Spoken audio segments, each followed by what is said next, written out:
중종 10년인 1515년 중종의 사랑을 한몸에 받았던 경빈 박씨. 그녀는 중전의 자리를 꿈꿨고 장자 복성군을 버팀목 삼아 버텼습니다. 하지만 세자의 처소 기둥에 매달린 불에 그을린 쥐 한 마리가 그녀의 모든 것을 무너뜨렸습니다.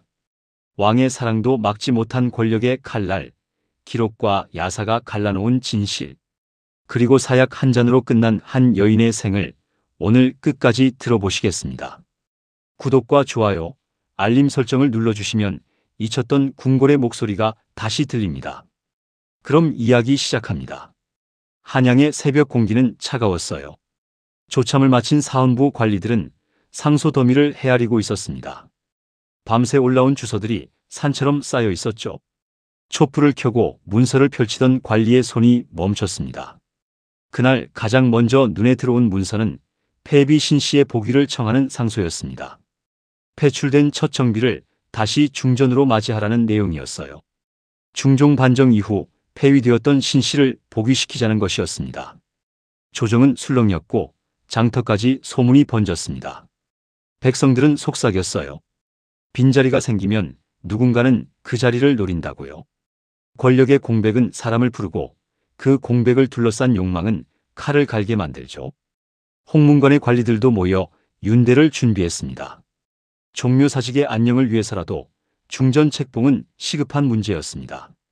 질서를 바로 세우는 것은 신하들의 임무였고 그들은 그 임무를 다하려 애썼습니다. 대신들은 입을 모았습니다. 중전의 자리를 속히 채워야 하옵니다. 경빈 박씨는 내명부를 통해 이 소식을 일찍 들었습니다. 그녀는 후궁이었으되 총애가 으뜸이었어요.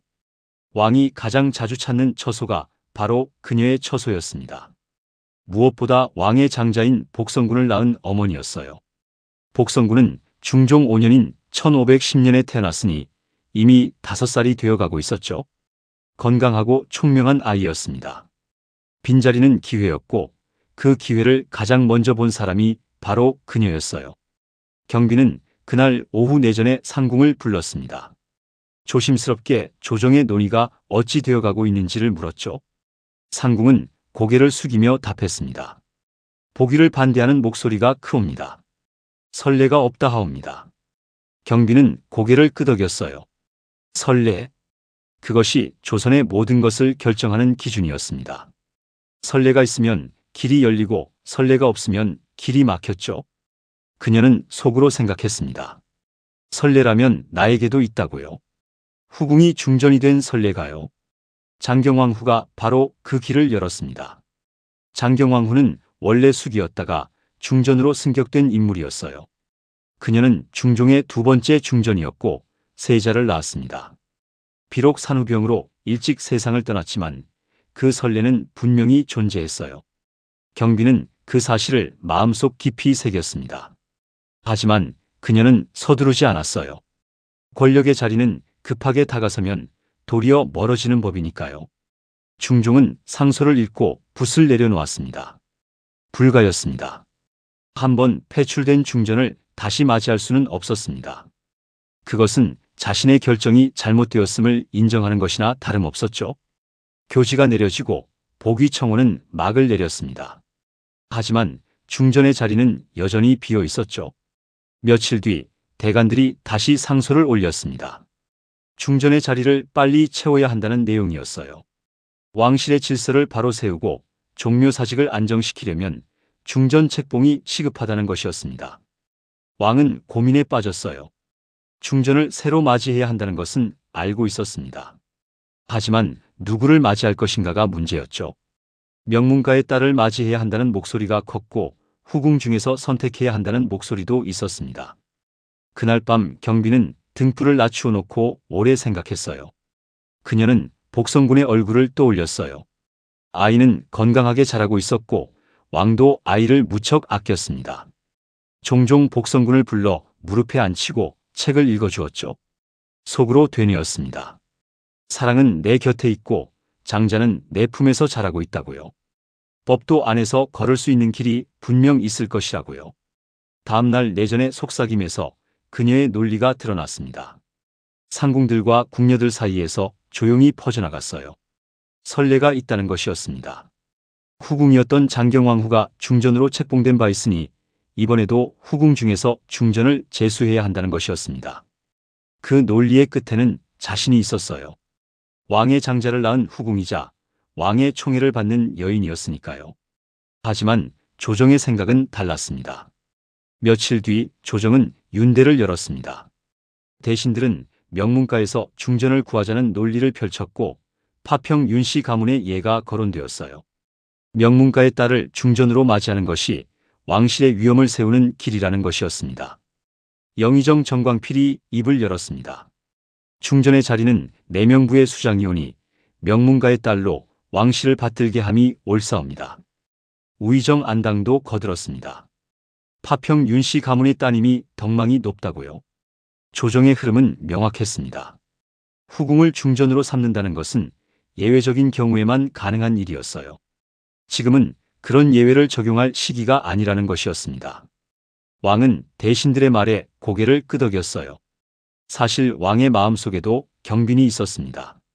그녀를 사랑했고 그녀가 낳은 복성군도 아꼈죠. 하지만 왕의 자리는 개인의 감정만으로 움직일 수 없었습니다. 조정의 뜻과 대비의 생각과 왕실의 위엄을 고려해야 했어요. 중종 12년인 1517년 여름이었습니다. 문정왕후가 중전으로 책봉되었습니다. 파평 윤씨 가문의 딸이었어요. 이름은 윤씨였고 훗날 조선 역사에서 여인천하의 주역으로 기억될 인물이었습니다. 책봉식은 성대했고 백성들도 축하했죠. 그날 경비는 자신의 처소에서 책봉식의 북소리를 들었습니다. 궁녀가 조심스럽게 물었습니다. 마마, 괜찮으시옵니까? 경비는 고개를 저었어요. 괜찮다? 아직 끝난 게 아니니까. 하지만 꿈이 완전히 꺼진 것은 아니었습니다. 공석의 문이 닫히면 다른 문이 열릴 수 있으니까요. 세상에는 예측할 수 없는 일들이 많았습니다. 중전이 아들을 낳지 못할 수도 있고 왕의 마음이 다시 변할 수도 있었죠. 경비는 조용히 버텼습니다. 그녀의 버팀은 체념이 아니라 기다림이었어요. 왕의 사랑은 여전히 그녀를 향했고 장자는 건강하게 자라고 있었습니다. 복성군은 총명했습니다. 그를 일찍 깨쳤고 예법도 잘 지켰어요. 왕은 종종 복성군을 불러 함께 시간을 보냈습니다. 아이를 무릎에 앉히고 책을 읽어주었죠. 경비는 그런 모습을 볼 때마다 희망을 품었습니다. 왕이 아이를 사랑하는 한 자신도 버려지지 않을 것이라고요. 아이가 자라 훌륭한 군자가 되면 언젠가는 국본의 자리도 바뀔 수 있다고요. 하지만 그것은 먼 미래의 일이었습니다. 지금은 문정왕후가 중전의 자리에 있었고 그녀의 권위는 날로 커져갔어요. 파평 윤씨 가문의 힘도 막강했습니다. 경비는 그것을 잘 알고 있었죠. 그날 밤 경비는 창밖을 오래 바라봤습니다. 속으로 생각했습니다. 아직 끝난 게 아니라고요. 중종 13년에서 14년 사이였습니다. 1518년에서 1519년쯤이었어요. 궁궐의 내명부는 새 질서에 익숙해지려 애썼습니다. 문정왕후의 위계가 분명해지자 경비는 말을 줄이고 행동을 예로 다스렸어요. 중전에게 예를 갖추었고 궁중 행사에서도 한 발짝 뒤로 물러섰습니다. 하지만 말이 줄어들수록 소문은 커졌습니다. 왕이 후궁을 깊이 총애한다는 이야기와 국본을 세우려 한다는 예법의 말이 골목마다 오갔어요. 백성들은 궁궐의 일에 관심이 많았고 특히 후궁의 이야기는 늘 화제였습니다. 한양의 주막에서는 이런 이야기가 오갔어요. 경빈 박씨가 왕의 총애를 받는다는 것과 장자도 그녀가 낳았다는 것이었습니다. 언젠가는 중전의 자리를 노릴 것이라는 소문도 돌았어요. 경빈은 마음을 굽히지 않았습니다. 그녀에게 남은 무기는 명분이었어요. 그 명분은 두 갈래로 정리되었습니다. 하나는 선례였고 다른 하나는 장자의 무게였죠. 그녀는 향을 피우며 다짐했습니다.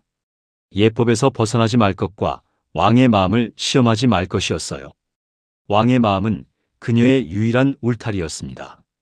왕은 여전히 경빈을 찾았어요. 밤이 깊으면 경빈의 처소로 행차했고 함께 시간을 보냈습니다. 복성군의 이야기를 나누고 때로는 시를 읊기도 했죠. 어느 날 밤 왕이 물었습니다. 경의 마음은 편안한가? 경비는 고개를 숙였어요. 전하께서 이리 찾아주시니 신첩의 마음은 늘 평안하옵니다. 왕은 그녀의 손을 잡았습니다. 경은 과인에게 소중한 사람이요. 그것을 잊지 마시오. 경비는 눈시울이 뜨거워졌어요. 왕의 말이 진심임을 알았습니다. 하지만 진심만으로는 부족할 때가 있습니다. 중종 15년인 1520년 4월이었습니다. 왕은 6살의 원자를 세자로 책봉했습니다. 원자는 장경왕후가 낳은 아들이었어요. 훗날 인종이 될 아이였습니다. 세자 책봉식은 성대했고 조정의 대신들도 모두 축하했죠. 새 국본이 선포되자 궁궐의 바람은 잠시 멈추는 듯 보였어요. 하지만 바람은 멎은 뒤가 더 위험합니다. 그때부터 바람은 벽을 타고 스며들기 시작하니까요. 경빈에게도 희망은 완전히 꺼지지 않았습니다. 세자가 책봉되었다고 해서 모든 것이 끝난 것은 아니었어요. 세자가 건강하지 못하면 국보는 흔들릴 수 있었고 전국이 뒤집히면 얘는 새 길을 내곤 했습니다. 그녀는 자신이 서 있을 자리를 버리지 않았어요. 중종 17년인 1522년이었습니다. 내명부를 경계하는 상소가 다시 올라왔습니다. 총애가 후궁 중 으뜸이라 하니 전하의 사정이 치우쳐 정사가 어그러질까 두렵다는 내용이었어요. 후궁의 총애가 지나치면 중전의 위계가 흔들리고 궁중의 질서가 무너질 수 있다는 것이었습니다. 사헌부 관리들이 상소를 올렸어요. 후궁에 대한 총애가 과하니 중전의 위계를 높이시고 후궁과의 거리를 두라는 것이었습니다. 홍문관에서도 비슷한 상소가 올라왔습니다. 궁중의 질서가 흐트러지면 나라의 기강도 흔들린다는 내용이었어요. 경비는 불안했습니다. 조정의 압력이 점점 커지고 있었어요. 그러나 그 무렵 왕의 마음은 여전히 따뜻했습니다. 왕은 윤대에서 입을 열었습니다. 의심만으로 죄를 묻지 않겠소. 그 한 문장은 궁궐의 칼끝을 잠시 무디게 만들었어요. 대신들은 더 이상 강하게 밀어붙이지 못했습니다. 왕의 뜻이 명확했으니까요. 경비는 안도의 숨을 내쉬었습니다. 왕의 말 한마디가 자신의 생명줄이라는 것을 잘 알고 있었죠. 그날 밤 왕이 경빈의 처소를 찾았습니다. 조정에서 무슨 말이 있었다 하여도 경은 염려 말라. 경빈은 눈물을 흘렸습니다.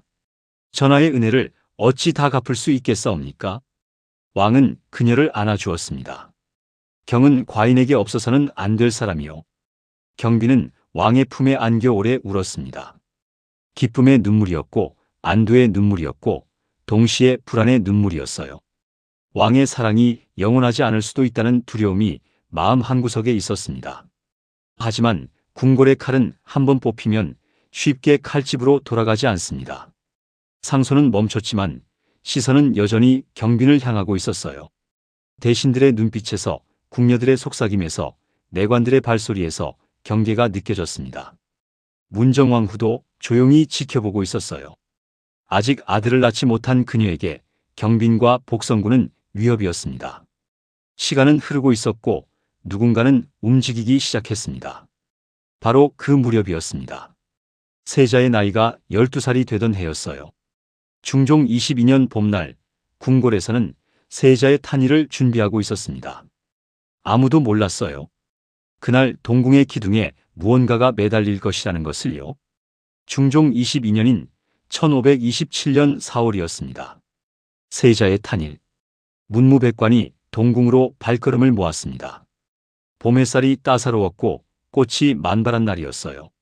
세자는 이미 12살이 되었고 건강하게 자라고 있었습니다. 탄일은 궁중의 중요한 행사였죠.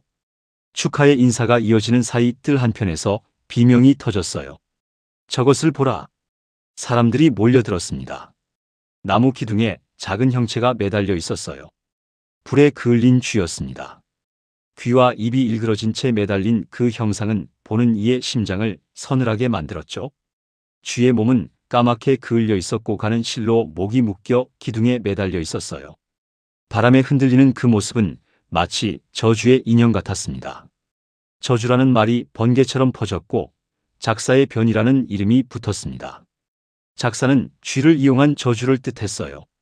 쥐를 불에 태워 매달아 놓으면 그 저주가 대상에게 전해진다는 민간 신앙이 있었습니다. 세자의 몸을 헤아리는 흉한 기운이 동궁을 침범했다는 것이었죠. 대신들은 경악했습니다. 이는 역모이옵니다. 세자 저하를 헤아리는 자를 찾아내야 하옵니다. 즉시 신문에 착수하라는 명이 떨어졌어요. 궁궐은 곧바로 신문에 착수했습니다. 의금부가 나섰고 형조도 함께 움직였어요. 동궁 주변의 모든 사람들이 조사 대상이 되었습니다. 경빈의 처소에 속한 궁녀들이 먼저 불려 나왔습니다. 왜 경빈의 처소였을까요? 그것은 명확한 논리가 있었어요. 세자가 아닌 다른 왕자를 지지하는 세력이 이런 일을 꾸밀 수 있다는 것이었습니다. 그리고 복성군의 어머니인 경빈이 가장 큰 의심을 받았습니다. 늦은 밤까지 이어진 문답은 사람의 기척을 메마르게 만들었습니다. 사실대로 아뢰어라. 누가 시켰느냐? 하지만 궁녀들은 아는 바가 없다고 했습니다. 고통이 두려우면 진실을 말하라는 협박도 이어졌어요. 경빈 마마께서 명하신 것이 아니냐는 추궁도 있었습니다.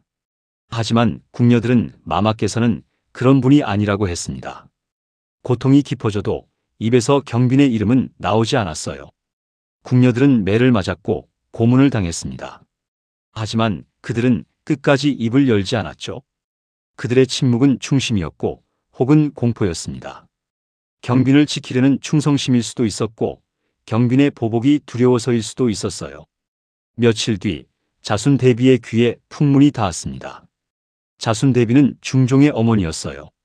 이미 나이가 많았지만 여전히 궁중에서 영향력을 가지고 있었습니다. 손자인 세자를 무척 아꼈죠.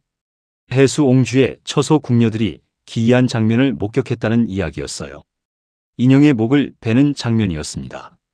그들이 입을 모아 동궁의 주의를 꾸민 자는 이렇게 죽을 것이다라 하였다는 소문이었죠. 자순대비의 마음은 급히 굳어졌습니다. 세자를 지켜야 한다는 노모의 의지는 곧 의심의 칼끝이 되어 경빈을 겨눴어요. 자순대비는 왕을 불러 직접 말했습니다. 이는 역모이옵니다. 세자를 헤아리는 자를 반드시 찾아내야 하옵니다. 왕은 괴로웠어요. 마음으로는 경빈을 믿고 싶었지만 어머니의 말을 무시할 수도 없었습니다. 세자의 안위가 무엇보다 중요했고 국본을 지키는 것이 왕의 의무였죠. 왕은 엄히 조사하도록 하겠소라고 답했습니다. 조정에서도 목소리가 높아졌습니다. 경빈 박씨를 조사해야 한다고요. 국본을 헤아리는 자를 용서해서는 안 된다고요. 대신들의 요구는 거셌어요. 하지만 왕은 망설였습니다. 경빈을 직접 조사한다는 것은 그녀를 의심한다는 뜻이었어요. 한때 가장 사랑했던 여인을 역모자로 의심한다는 것이었습니다. 왕은 결국 입을 열었습니다. 의심만으로 죄를 줄 수는 없소. 그 말은 곧 전지가 되어 조정의 지나친 밀어붙임을 막았어요. 대신들은 더 이상 강하게 요구하지 못했습니다. 왕의 뜻이 명확했으니까요. 하지만 마음속으로는 불만이 가득했죠. 전하께서 너무 관대하시다고요. 역무를 이렇게 가볍게 넘기시면 나라가 위태롭다고요. 하지만 칼은 칼집에서 완전히 빠져나와 있었습니다. 왕의 말이 조정의 공식적인 요구를 막았지만 의심의 시선은 여전히 경빈을 향하고 있었어요. 경빈은 처소에 갇혀 지냈습니다. 밖으로 나가지 못했고 왕을 만나지 못했어요. 궁녀들의 눈빛에서 두려움이 읽혔고 내관들의 발소리에서 경계가 느껴졌습니다. 밤마다 그녀는 잠을 이루지 못했어요. 창밖을 바라보며 속으로 되뇌었습니다. 나는 아무것도 하지 않았다고요. 세자를 해칠 이유가 없다고요. 왕은 나를 믿어줄 것이라고요. 하지만 믿음만으로는 부족할 때가 있습니다. 복성군도 불안했어요. 어머니가 의심받고 있다는 것을 알았습니다. 17살의 나이에 그는 궁궐의 냉혹한 현실을 깨닫고 있었죠. 그는 왕 앞에 무릎을 꿇고 애원했습니다. 아바마마, 어미는 결백하옵니다. 어미는 세자 저하를 해할 생각이 전혀 없사옵니다. 부디 믿어주소서. 왕은 아들을 일으켜 세웠어요. 나도 그것을 알고 있다. 염려 말라. 하지만 왕의 목소리에는 확신이 부족했습니다. 그 무렵 유배지에서 한 이름이 다시 불리고 있었어요. 세자를 지킨다는 명분으로 경빈을 겨냥할 준비를 하는 자였습니다. 작사의 변 이후 조정은 강력한 손을 필요로 했고 그 손은 곧 유배지에서 돌아올 준비를 하고 있었습니다. 작사의 변 이후 유배지에 있던 김한로가 조정으로 돌아왔습니다. 중종 23년인 1528년이었어요. 때맞춘 복귀였습니다. 세자를 위협하는 사건이 발생했고 세자를 보호할 강력한 인물이 필요했습니다. 김한로는 그 역할을 자처했죠. 그는 더욱 겸손한 태도로 세자의 안위를 말했고 국본 곁에 어지러운 소문을 잘라내야 한다고 주장했습니다. 말의 결은 온화하였으나 방향은 단호했죠. 세자 저하의 안위가 무엇보다 중요하옵니다. 동궁을 해하려는 자를 그대로 두어서는 안 되옵니다. 김한로의 목소리는 조정을 장악했어요. 대신들도 하나둘 그의 편에 섰고 자순 대비도 그의 말에 힘을 실어주었습니다. 경빈을 둘러싼 포위망은 점점 좁혀졌어요. 김한로는 치밀했습니다. 증거를 하나씩 모았고 증인을 확보했어요. 경빈과 연결될 수 있는 모든 고리를 찾아냈습니다. 경빈 박씨는 야심이 있다고요. 그 야심이 세자를 해하는 저주로 이어졌다고요. 복성군을 세자로 만들려는 흉계라고요. 김한로의 논리는 명확했어요. 경빈은 중전의 자리를 원했고 그것을 이루기 위해서는 세자가 사라져야 했다는 것이었습니다. 그래서 저주를 통해 세자를 해하려 했다는 것이었습니다. 증거는 약했지만 정황은 의심을 불러일으켰어요. 경빈은 이해했습니다. 왕의 마음만으로는 모든 칼끝을 막을 수 없다는 것을요. 그녀는 말을 더욱 줄였고 예를 더욱 지켰어요. 왕에게 편지를 보내 자신의 결백을 호소했습니다. 신첩은 세자 저하를 해할 마음이 추호도 없사옵니다. 부디 믿어주소서. 하지만 궁궐은 조용함을 약점으로 돌리곤 합니다.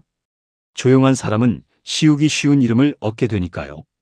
그 이름은 의심이었고 야심이었고 저주였습니다. 그 무렵 해수옹주의 처소에서 새 기록이 나왔습니다. 해수옹주는 왕의 딸이었어요. 그녀의 처소 궁녀들이 다시 증언했습니다. 인형의 목을 베는 장면을 보았다는 증언이 더욱 구체적으로 쓰였어요. 그들이 인형을 불에 태우고 목을 베며 이렇게 말했사옵니다. 동궁의 주의를 꾸민 자는 이렇게 죽을 것이라 하였사옵니다. 증언은 증거가 되지 못하나 정치에서는 증언이 방향을 정합니다. 자순 대비의 마음은 더 단단해졌고 김한로의 논리는 더 또렷해졌어요. 왕은 압박을 받았습니다. 며칠 뒤 또 다른 증거가 나왔습니다. 경빈의 처소에서 이상한 물건이 발견되었다는 보고였어요. 부적과 주술용 도구들이었습니다. 하지만 그것들이 저주를 위한 것인지 아니면 기도를 위한 것인지는 명확하지 않았습니다. 많은 후궁들이 부적을 가지고 있었어요. 왕의 사랑을 유지하기 위해 또는 아들의 건강을 빌기 위해 부적을 가지고 기도하는 것은 흔한 일이었습니다. 하지만 지금 상황에서는 그 모든 것이 저주의 증거로 해석될 수 있었죠. 김한로는 그것을 놓치지 않았습니다. 경빈의 처소에서 주술용 도구가 발견되었사옵니다. 이는 저주를 행한 명백한 증거이옵니다. 전하, 더 이상 주저하시면 안 되옵니다. 조정은 들끓었어요. 대신들은 경빈을 엄하게 다스려야 한다고 목소리를 높였습니다. 왕은 궁지에 몰렸어요. 어머니의 압력과 대신들의 요구와 김한로의 논리가 있었습니다. 그 모든 것이 경빈을 향한 칼이 되었습니다. 왕은 밤마다 잠을 이루지 못했어요. 경빈을 사랑했던 기억이 떠올랐습니다. 함께 웃었던 날들과 복성군을 처음 안았던 순간과 그녀의 따뜻한 눈빛이요. 모든 것이 선명했어요. 하지만 왕의 자리는 개인의 감정만으로 움직일 수 없었습니다. 어느 날 밤 왕은 홀로 앉아 생각했습니다. 경빈은 나를 사랑했고 나도 그녀를 사랑했다고요. 하지만 사랑만으로는 왕위를 지킬 수 없다고요. 국본을 지키는 것이 나의 임무라고요. 왕의 마음이 조금씩 기울기 시작했습니다. 중종 28년인 1533년 5월이었습니다. 다시 동궁에서 끔찍한 물건이 발견되었습니다. 종이로 만든 사람의 머리와 목패였어요. 그 위에 적힌 글은 등골을 서늘하게 만들었습니다. 이와 같이 세자의 몸을 능지할 것이다. 이와 같이 세자의 부주 몸을 교살할 것이다. 이와 같이 중궁을 참할 것이다. 왕실 전체를 향한 저주였습니다. 세자뿐만 아니라 왕과 중전까지 저주하는 내용이었습니다. 이는 명백한 역모였고 조정은 발칵 뒤집혔어요. 흉무의 괴수로 지목된 이는 홍여였습니다. 홍여는 경빈의 딸과 혼인한 사위였어요. 경빈과 직접적인 연결고리가 있는 인물이었죠. 조정은 빠르게 결론으로 달려갔습니다. 김한노가 앞장섰습니다. 전하, 이는 명백한 역모이옵니다. 경빈이 사위를 시켜 국본과 중궁과 심지어 전하까지 저주의 칼끝에 올리려 하였사옵니다. 더 이상 자비를 베풀어서는 안 되옵니다. 자순대비도 분노했어요. 이제는 분명하지 않느냐? 경빈이 흉계를 꾸민 것이로다. 세자를 지키려면 경빈을 엄히 다스려야 하느니라. 조정의 대신들도 한 목소리로 외쳤습니다. 경빈에게 사약을 내리라고요. 역모자는 용서할 수 없다고요. 왕은 긴 침묵에 빠졌습니다. 며칠 동안 아무 말도 하지 않았어요. 밤마다 경빈을 떠올렸습니다. 함께했던 시간들과 그녀의 웃음과 복성군을 안고 있던 모습을요. 하지만 현실은 냉혹했어요. 세자를 지켜야 했고 왕실의 위엄을 세워야 했습니다. 조정의 요구를 무시할 수도 어머니의 뜻을 거스를 수도 없었죠. 왕은 먼저 경빈을 강화도로 유배 보냈습니다. 교지가 내려졌고 경빈은 충격에 빠졌어요. 왕이 자신을 버렸다는 현실이었습니다. 복성군도 절규했어요. 아바마마, 어미는 결백하옵니다. 부디 다시 생각해 주소서. 하지만 왕은 고개를 돌렸습니다. 이는 나라를 위한 일이니라. 국본을 지켜야 하느니라. 복성군은 무릎을 꿇고 울었어요. 그날 경빈은 강화도로 떠났습니다. 호송하는 관리들에 둘러싸여 그녀는 궁궐을 나섰어요. 뒤돌아보니 궁궐의 처마가 보였습니다. 한때 자신의 집이었던 곳이었고 한때 꿈을 키웠던 곳이었어요. 이제는 다시는 돌아올 수 없는 곳이 되었습니다. 강화도의 바람은 차가웠습니다. 경빈은 좁은 방에 갇혀 지냈어요. 창문은 작았고 햇빛은 잘 들지 않았습니다. 그녀는 하루하루를 버텼어요. 아침이 오면 해가 뜨는 것을 바라보고 밤이 오면 달을 보며 복성군을 떠올렸습니다. 아들은 지금 어떻게 지내고 있을까요? 왕은 아들을 여전히 아끼고 있을까요? 생각은 꼬리에 꼬리를 물었어요. 5월 23일이었습니다. 유배지로 사자가 향했습니다. 상자를 들고 간 자들은 왕의 명을 전했어요. 주상전하의 명이시니 사약을 받으시옵소서. 경빈은 사자들을 바라봤습니다. 눈물은 나오지 않았어요. 울 힘도 울 이유도 남아있지 않았습니다. 전하의 명이시냐? 그러하옵니다. 경빈은 고개를 끄덕였습니다. 언젠가는 이런 날이 올 것이라 예감했습니다. 그녀는 생각했습니다. 왕은 나를 사랑했다고요. 그 사랑은 진심이었다고요. 하지만 왕은 왕위를 더 사랑했다고요. 복성군의 얼굴이 떠올랐습니다. 아들은 지금 어떻게 지내고 있을까요? 아들도 나처럼 사약을 받게 될까요? 그 생각에 가슴이 찢어지는 것 같았습니다. 복성군은 어찌 되느냐? 사자는 고개를 숙였습니다. 소인은 모르옵니다. 경빈은 알았어요. 자신이 죽으면 아들도 무사하지 못할 것이라는 것을요. 그녀는 결박된 손목 위로 마지막 침묵을 올렸습니다. 사약의 잔이 기울었어요. 스디슨 액체가 목구멍을 타고 내려갔습니다. 독이 온몸으로 퍼지는 것이 느껴졌어요. 그녀의 몸이 서서히 차가워졌고 숨이 가빠졌습니다. 마지막 순간 그녀는 무엇을 생각했을까요? 복성군의 얼굴이었을까요? 왕의 따뜻했던 눈빛이었을까요? 아니면 한 번도 앉아보지 못한 중전의 자리였을까요? 그녀의 마지막 생각은 아무도 모릅니다. 경빈 박씨는 그렇게 생을 마감했어요. 사흘 뒤 왕은 또 하나의 전지를 내렸습니다. 복성군에게 사약을 내리라는 것이었어요. 가장 먼저 품에 안았던 아들이었습니다. 복성군은 사자를 바라봤습니다. 어미는 정말 역모를 꾸미셨느냐? 사자는 대답하지 않았어요. 복성군은 슬픈 웃음을 지었습니다. 어머니가 결백하다는 것을 알고 있었습니다. 하지만 이제 그것은 중요하지 않았어요.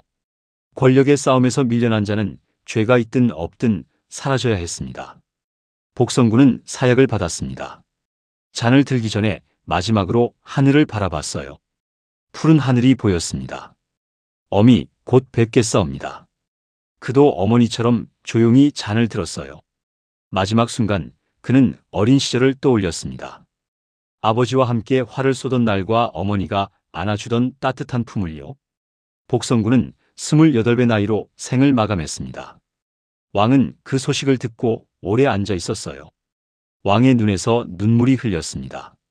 과인이 죄인이로다. 왕은 마지막 명을 내렸습니다. 죄 때문에 죽으나 나의 골육이니 상주의 고을에서 시신을 거두어 예를 갖추라. 왕의 사랑과 왕의 결단이 서로를 상하게 하는 자리에 서 있었어요. 그날 밤 바람은 고요했으나 마음은 잠들지 못했습니다. 궁궐을 떠난 두 사람의 이름이 새벽녘 풀잎처럼 젖어 있었고 새벽 종소리는 유난히 길었어요. 그리고 그 무렵 궁궐 어딘가에서 한 여인이 조용히 미소를 짓고 있었습니다. 그 미소의 주인은 오래지 않아 기쁜 소식을 듣게 될 것이었습니다. 경빈과 복성군이 떠난 지 얼마 되지 않아 일이 벌어졌습니다. 중종 29년인 1534년이었습니다. 문정왕후는 아들을 낳았어요. 훗날 조선 제13대 명종이 될 아이였습니다. 궁궐은 축하로 들썩였고 백성들도 기뻐했죠. 하지만 사람들은 속삭였습니다. 경빈 모자가 죽고 나서 문정왕후가 아들을 낳았다고요. 이것이 우연일까요? 타이밍이 너무 완벽했습니다. 경빈이 사라지고 복성군이 죽고 그 자리에 문정왕후의 아들이 들어섰죠. 마치 계획된 것처럼 보였습니다. 여인천하의 최후 승자는 문정왕후라는 말이 돌았어요. 의혹의 불씨가 피어올랐습니다. 야사는 전했어요. 문정왕후가 경빈에게 죄를 씌웠다고요. 김한노가 권력을 위해 경빈을 모함했다고요. 세자의 처소에 매달린 쥐는 경빈의 짓이 아니었다고요. 진짜 저주를 건 자는 따로 있었다고요. 종이 인형도 누군가가 조작한 증거였다고요. 하지만 증거는 없었습니다. 다만 정황만이 의심을 키웠죠. 동궁에 매달린 쥐와 종이로 만든 인형과 홍요의 영모가 있었습니다. 그 모든 것이 너무 시의적절하게 일어났습니다. 누군가는 말했어요. 문정왕후가 김한노와 손을 잡았다고요. 경빈을 제거하기 위해 증거를 조작했다고요.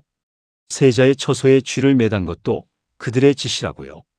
소문은 소문을 낳았고 야사는 더욱 구체적으로 변했어요. 하지만 진실은 안개 속에 가려져 있었습니다.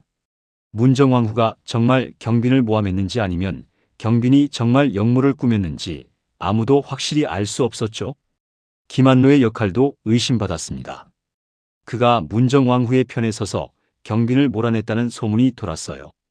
김한노는 세자를 지킨다는 명분으로 경빈을 제거했고 그 대가로 권력을 얻었다는 것이었습니다.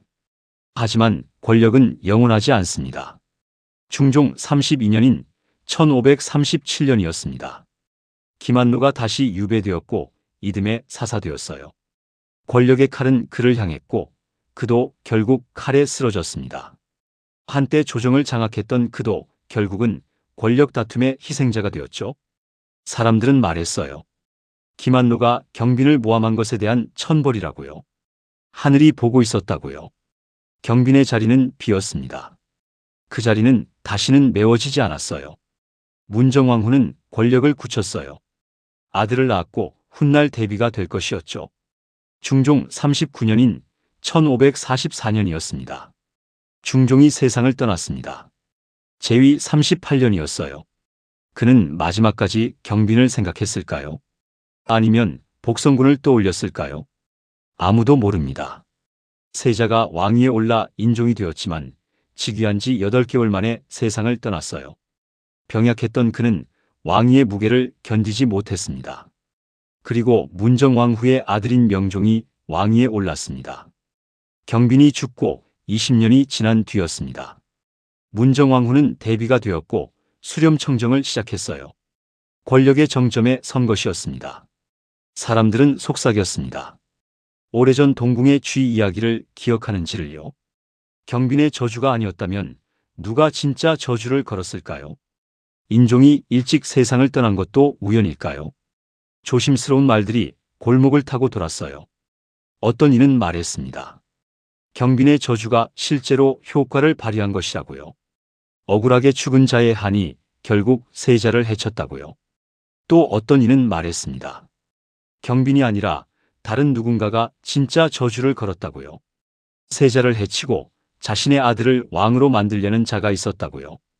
그 누군가가 누구인지는 말하지 않았어요.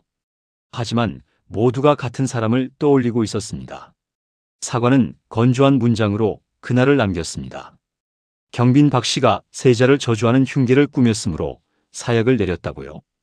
간명한 문장이었어요. 그 안에는 경빈의 울음도 복성군의 절규도 왕의 고뇌도 담기지 않았습니다. 반면 야사는 다른 이야기를 전했어요. 문정왕후가 경빈을 시기하여 죄를 씌웠다고요. 김한로가 권력을 얻기 위해 경빈을 모함했다고요. 진짜 저주를 건 자는 따로 있었다고요. 상상의 날개가 펼쳐졌고 사람들은 그 날개를 타고 진실의 다른 면을 보려 했어요. 경빈 박씨의 이름은 두 겹의 옷을 입었습니다. 하나는 총애와 야심과 몰락의 이름이었고 다른 하나는 억울과 의혹과 음모의 이름이었어요. 어느 쪽이 진실에 가까운지 단정하기 어려웠습니다. 다만 분명한 것은 이것입니다. 경빈은 왕의 사랑을 받았습니다. 중전의 자리를 꿈꿨고 예법 안에서 버티려 했어요. 하지만 왕의 마음만으로는 부족했습니다. 조정의 압력과 대비의 뜻과 김한로의 논리와 문정왕후의 그늘이 있었습니다. 그 모든 것이 경빈을 향한 칼이 되었죠. 왕은 사랑과 책임 사이에서 책임을 선택했어요. 경빈은 사약을 받았고 복성군도 사약을 받았습니다. 세자의 처소 기둥에 매달린 작은 형체, 불에 그을린 털 냄새와 차가운 공기의 무게, 그 장면이 모두의 마음속 동궁이 되었습니다. 권력의 정당성을 지키려는 자와 권력의 가장자리에서 길을 찾는 자의 순결이 부딪히던 자리였어요. 기록은 그녀를 역모자로 남겼고 야사는 그녀를 억울한 희생자로 그렸습니다. 진실은 아마도 그 사이 어딘가에 있을 것입니다. 우리는 다만 조용히 귀를 기울일 뿐이에요. 오래전 궁궐의 바람소리에 사약잔이 기울던 그날의 침묵에 그리고 남겨진 이름의 무게예요. 이름은 경빈 박씨였습니다. 그녀는 권력의 회오리 속에서 사라졌지만 그녀의 이름은 여전히 역사 속에 남아 있습니다. 기록과 야사 사이에서 진실과 거짓 사이에서 그녀의 이름은 오늘도 속삭여지고 있습니다. 오늘 우리는 중종대 궁궐의 바람을 따라 한 여인이 꿈꾸고 버티고 무너지는 길을 걸었습니다. 기록은 냉정했고 야사는 뜨거웠어요. 진실은 그 사이의 좁은 틈에서만 겨우 숨을 쉽니다. 다음 회차에서는 또 다른 틈을 찾아 또 한 사람의 시간을 조심스럽게 더듬겠습니다. 구독과 좋아요, 알림 설정을 눌러주시면 잊힌 기록의 문이 다시 열리고 오래 묻힌 이름들이 하나씩 빛을 찾습니다. 함께 걸어주셔서 고맙습니다.